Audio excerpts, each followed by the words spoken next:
Why are more institutions more comfortable celebrating and dedicating an entire month to LGBTQ Pride Month in the month of June, but we're not willing to dedicate an entire month to the role God and faith has played in America? Why are we giving that much attention?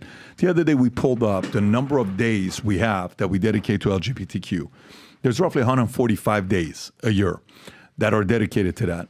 If you didn't know, we even have a Gay Uncle Day in America. I don't know if you knew that, or it's very specific for you to know that because it's important facts, life-changing type of facts to know there's Gay Uncle Day. When is the Gay Uncle Day? Right there, August 14th.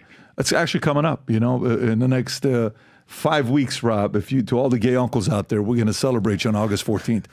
Why do we have all of these days, okay? Why are we so comfortable with politicians being like, yeah, you know what? Put another one here, Pansexual Pride Day.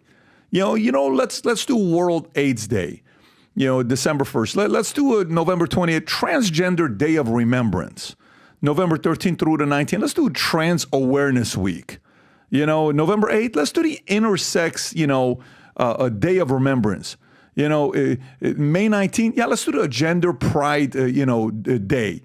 All of these days, right?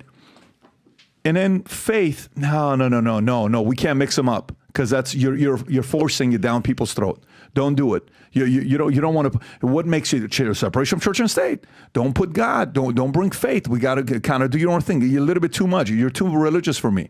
Why has that been unattractive in America? I think there are a lot of different reasons. But why don't we have an adultery day? Why don't we have a fornication day? Why don't we have a pornography day? Why don't we have a bestiality day? Why don't we have whatever sexual temptation you want to put out there day?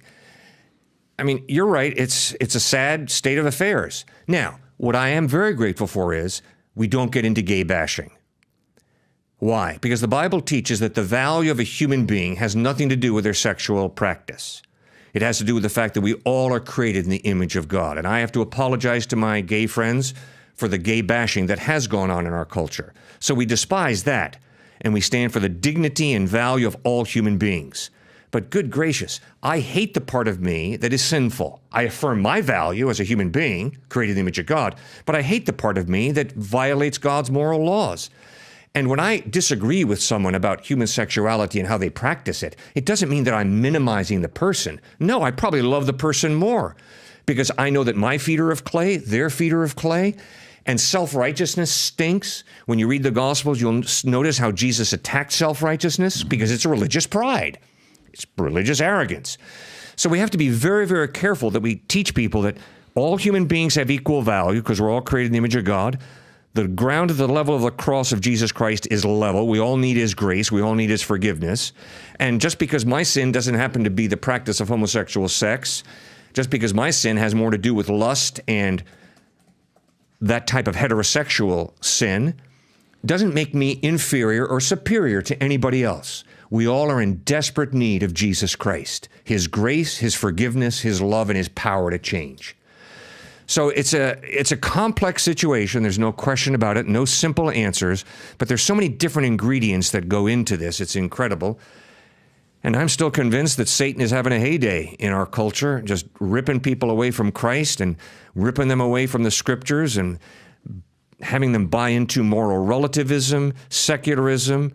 I mean, if you just think about the results of living a life without God, it's meaningless. That's why Albert Camus, the great French atheistic existentialist philosopher, said the only question modern man must answer is why not commit suicide? I mean, if your birth is an accident and your death is an accident, then the only thing that lies between these two accidents is another accident, your life.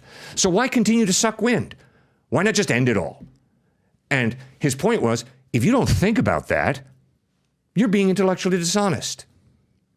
And the good news of Jesus Christ is, no, your birth is not an accident, and your death is not an accident, and there's eternal life out there.